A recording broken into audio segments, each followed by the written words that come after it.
Yo, dorks, what it is? It's your favorite English teacher, Mr. B, here with my favorite chapter of The Great Gatsby, Chapter 7. 'Cause Chapter 7, man, it's going down now. Now, as we open Chapter 7, things have changed completely at Gatsby's house.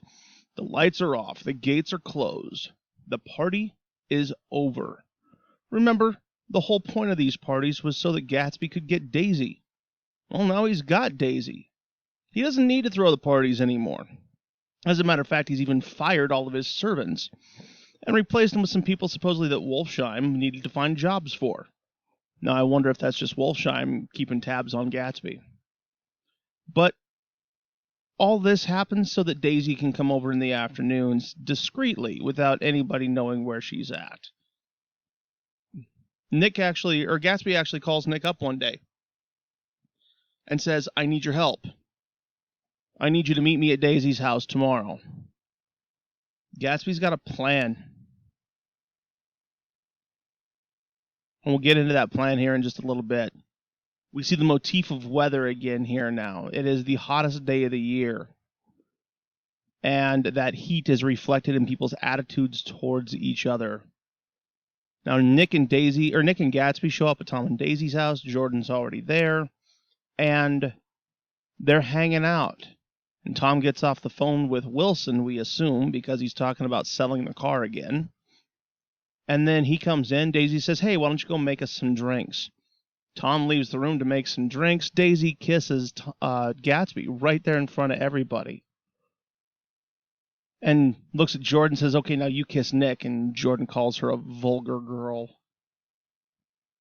Tom comes back in with some whiskey on ice. I believe it's a mint julep is what they've got going. And Gatsby's got a plan. This is the day that he's going to get Daisy to tell Tom, "I never loved you." And we can tell, though, that Daisy is not exactly ready for it. Now, in this chapter, Gatsby is confronted by two things that suggest that his idea that Daisy only loved him may be a fantasy. The first is Pammy. Little girl, right here. It's Tom and Daisy's daughter. Now, at least in theory, children are a product of a loving relationship. There's got to be love for children to be produced, in theory.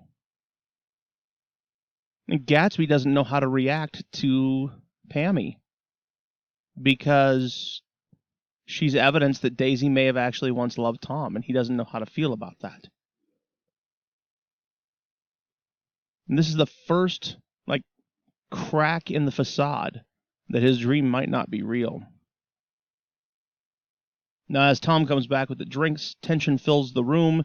Daisy knows that Gatsby's up to something. She just doesn't know what. But she can feel, and she says, "Oh, what are we going to do with ourselves today, or for the next 30 years? And Jordan's like, "Oh, don't be morbid." And Daisy suggests going to town. Just to get out of the house and do something. And she looks at Gatsby and she says, "You look so cool. You always look so cool," she repeated. When she says that phrase, she had told him that she loved him, and Tom Buchanan saw. He was astounded. His mouth opened a little, and he looked at Gatsby and then back at Daisy, as if he'd just recognized her as someone he knew a long time ago. Fitzgerald, 126. This shakes Tom to his core.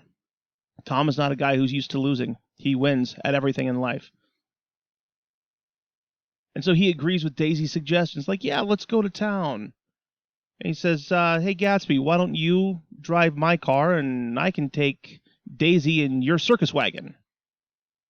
And of course, Gatsby, being the people pleaser that he is, agrees to let Tom drive his car. So Tom drives his, he drives Tom's. Gatsby says, though, "I'm afraid I don't have that much gas." Tom says, "Hey, if we run out of gas, we'll just stop at a drugstore. I hear you can buy anything at drugstores these days." And that comes into play a little later in the chapter. So Tom already thinks that Gatsby's going to steal his wife. And sure enough, he has to stop for gas, and one of the closest places to stop is Wilson's garage in the Valley of Ashes. So he stops there, and Wilson hits him with a piece of news that he's not ready for. He says, we're moving. We're going to move west. He says, I've become privy to a new piece of information. I know my wife is cheating on me. I just don't know with who. So we're going to get out of here, and we're going to start a new life together. And Tom very quickly pays for the gas, jumps in the car, and just as he's getting ready to leave, he sees Myrtle Wilson looking out the upstairs window. Apparently, George has her locked in the apartment upstairs. So she sees Tom driving Gatsby's car. Thinks it's his. He hops in the car, heads into town. And now Tom is all sorts of panicked right now. Page 133, there is no confusion like the confusion of a simple mind. And as we drove away, Tom was feeling the hot whips of panic. His wife and mistress, until an hour ago secure and inviolate, were slipping precipitately from his control. Tom, again, he doesn't lose, especially to guys like Gatsby and Wilson. So he's in a panic right now, and he doesn't know what to think. They get to the hotel, and they get this beautiful suite. There is a wedding that's going on downstairs. They open all the windows because it's just as hot in the hotel as it would be at home. And Daisy says, open another window. Nick says, we can't. We've opened all the windows. She says, then telephone for an axe. And they hear the sounds of the wedding music, wafting up from downstairs. And Tom confronts Gatsby with his accusations. He says, what kind of a row are you trying to start in my house anyway? Daisy says, he's not causing a row. You're causing a row. A row is a fight. And Tom says, well, I don't know. It may be the latest fashion to let Mr. So-and-so, let Mr. Nobody from nowhere make love to your wife, but I won't have it. He says, people start talking bad about family values and family morals, and pretty soon you'll have intermarriage between black and white. Again, a little bit of casual racism there from Tom. And it's very ironic to see Tom talking about family values here. But Gatsby explains everything. He says, your wife never loved you. He says, tell her. And he pushes Daisy. But she can't. And this is where we hit our second stumbling block, our second thing that makes Gatsby believe that maybe his dream may not be real. She says to him, oh, you want too much. She says, I loved you once, but I loved him too. Or no, he says, I loved him once, but I loved you too. And Gatsby says, loved me too? He's always believed that she only ever loved him. And so to hear this is just like a slap across the face for him. Well, now Tom, he sees an opening and he moves in for the kill. Tom reveals where Gatsby really gets his money from. He's a gambler. He's a bootlegger. He says, you got people out there drinking up all your alcohol every weekend and gambling away. And you got Walter Chase, as in Walter Chase from Chase Manhattan Bank, which is Chase Credit Card Company today.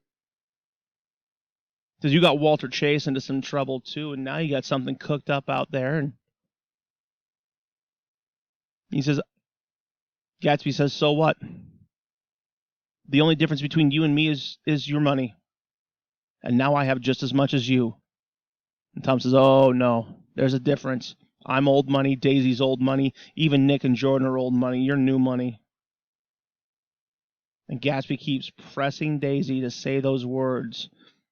Instead of saying, I never loved you, she says, I never loved him.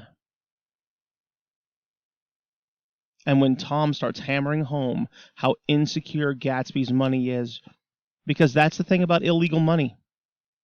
You make it fast, but it can disappear just as quickly. Suddenly Daisy realizes she can't have the safety and security of the Buchanan name if she leaves Tom for Gatsby.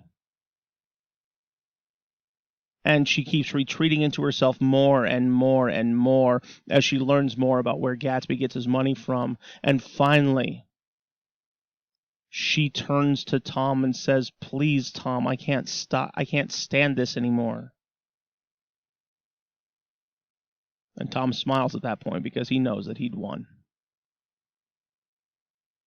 He tells Daisy Why don't you and Gatsby head home in his car? And Nick and Jordan and I will follow you in the coupe. We'll be there soon. He lets them leave together because he knows he's won, and he wants to rub it in Gatsby's face just a little bit.